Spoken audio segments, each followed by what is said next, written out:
welcome to my kitchen. Today I'm going to show you how to make a sirloin tip roast, or for lack of a better word, like roast beef. You're going to need a sirloin tip roast that's about 2.5 pounds. In the grocery store it actually comes weighing that most of the time. If it's a little bit less, reduce the cooking time. If it's a little bit more, increase the cooking time, and I'll talk about that later. But first we want to get our meat to room temperature, and we would like to tie it up a little bit. So as you can see right here, I have tied this piece of the sirloin tip roast up a little bit, and you can see it kind of squishes it together. You'll see what happens over here when I tie this one. So you definitely need some kitchen twine for this. Great. Now we want to hold it together this way too, so I'm going to take a nice big chunk of it and I slide it in underneath.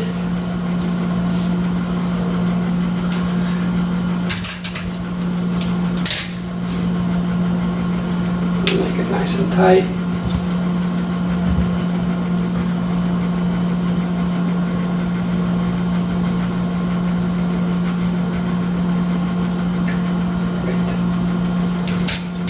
Like a little package.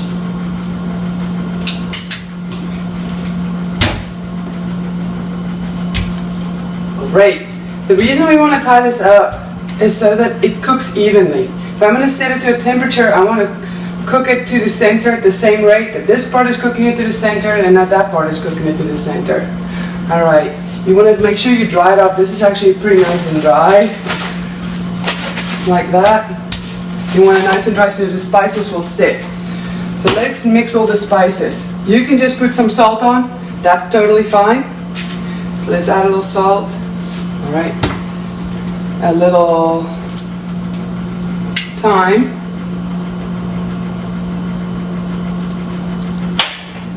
Coriander goes great with red meat.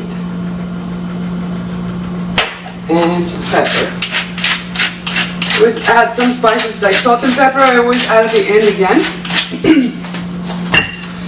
Mix it up together.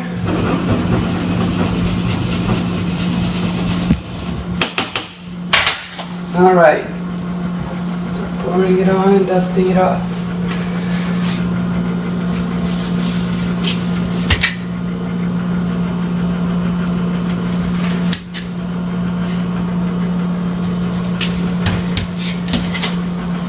You can marinate your meat the day before.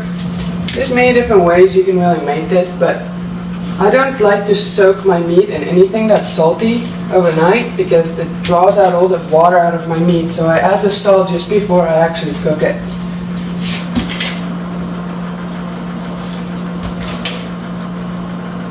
Alright, and this is actually going to sit on my counter for an hour or two, because I'd like to get it to room temperature. You don't really have to wait for that, but it just cooks a lot better if you wait for it to get to room temperature. I'll see you guys when it's ready to go in the oven.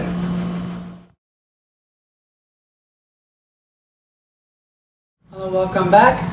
Maybe it's getting closer to dinner time. Maybe you did this prep in the morning and you're about to have dinner in the evening. It's about 4 o'clock in the afternoon. You want to eat at 5:30, 6 o'clock. You want to put your oven at 425 degrees Fahrenheit. You would like an oven-safe dish, and I actually find that to make this sirloin tip roast, a cast iron pot works the best. And to have really awesome fat drippings at the bottom of it once it's done, this is the beginnings of an au jus. So I cut up 2 red onions right here. And I'm actually going to use that as a little elevation for my meat. And I'm going to put my meat on top of these onions as it cooks in the oven. So it looks like that. And when this oven is ready, I'm going to put this in for 30 minutes. But when this whole dish is done, there's meat drippings, fat drippings, and the onions will be caramelized at this point. I'll see you when we're ready to do that. Okay, the oven is preheated to 425 degrees Fahrenheit, and this little sirloin tip roast at room temperature is ready to go in the oven. I'm going to put it in the center rack in the oven. Right there. And it's gonna go in this oven for exactly 30 minutes. So you're blasting it on the outside for 30 minutes. Then without opening the oven, do not open the oven in this 30 minutes or until this roast is done. Because you want to keep the hot temperature in there when you turn it down to 375 degrees Fahrenheit. But when this dings at 30 minutes, I'll be back. Great, so the oven has dinged at 30 minutes now. It's been in the oven for 30 minutes at 425 degrees Fahrenheit. So I'm stopping this cycle. I'm resetting my oven without opening it up to 375 degrees Fahrenheit. And I'm gonna set it, it says the formula is really 12 to 15 minutes, but depending on the size of your roast, I'm just gonna set mine here for 10 minutes. And I'm gonna then open up the oven and test it because you want the internal temperature of this roast to be 120 degrees Fahrenheit. And that will mark it when it's ready. I'll see you there. The oven is dinged at 375 degrees and I actually left it in there for 15 minutes. Let's check if the internal temperature, as you can see, reads the correct. Reads 120 degrees Fahrenheit. That looks delicious right there. You can see the onions and the meat drippings. Oops. Here's my thermometer. Stick it in the thickest part of the meat, to the middle. 114, 16, 17, 18, 19. It's reading 122 degrees Fahrenheit right now. That means that this is done. If you leave it in a cast iron pot, it's going to continue cooking. So I would recommend taking it out. Let me see if I can do it without dirtying any more dishes. There it goes. Awesome. I'm going to let this sit here in the pot. You can see this is the beginnings of a wonderful au jus that I'm going to make later. I'm going to dip some French dip sandwiches in there. I'll be back when we're ready to carve this meat. It rested for 20 minutes. Okay, now that we have my sirloin tip roast is cooling down over here, sometimes you wait until it's even cold before you cut it.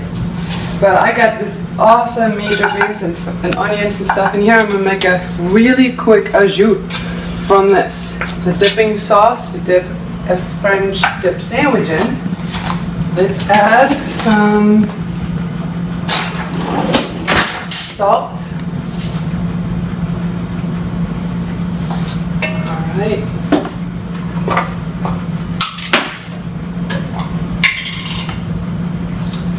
Some garlic.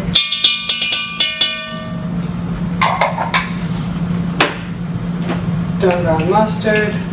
Nice big tablespoon of stone ground mustard. I switched it on high heat over there. Let's get some pepper.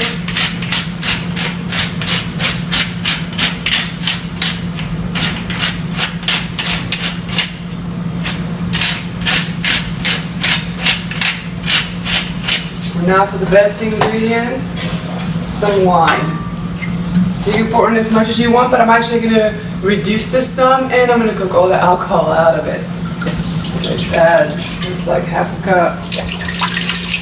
Let's add that. There we go, add a full cup to that.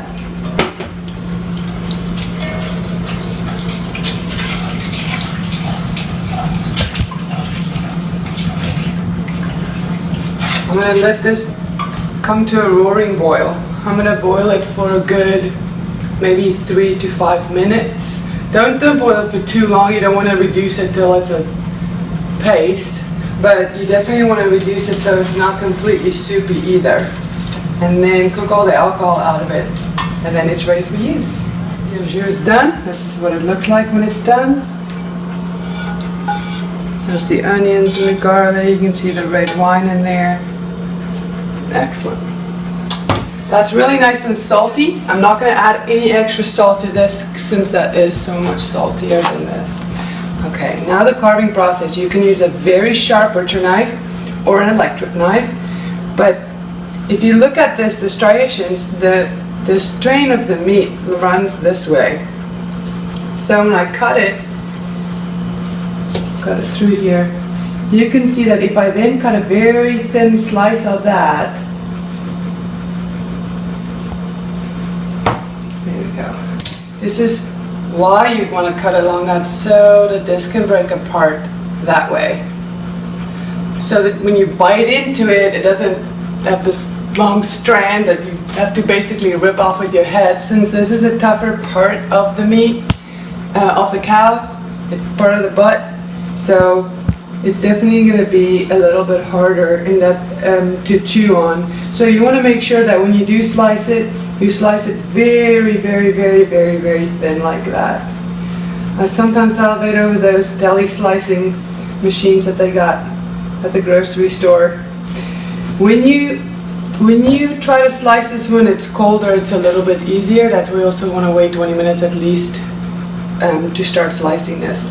But when it's all sliced up, I'll be back. Hello, welcome back. I'd like to show you how we're going to actually eat the sirloin tip roast today.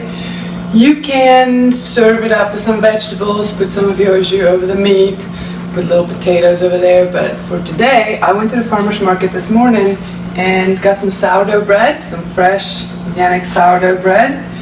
And I went ahead and after I sliced it all up, I went ahead and I cut it even further so it's, when you bite into your sandwich, it all comes with you. So let me divide it into two. This meat on one side of the sandwich. You can see how it's all on there. And we want to put a little bit of a nice salty au jus over that. This tastes really good. And you can always dip your bread in this too, but now it's all mixed up and ready to eat. You can just shovel it in your mouth.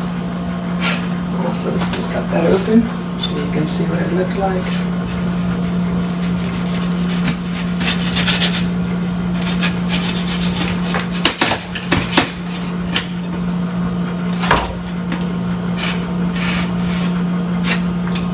And there's your awesome roast beef sandwich. Smakelijk eten!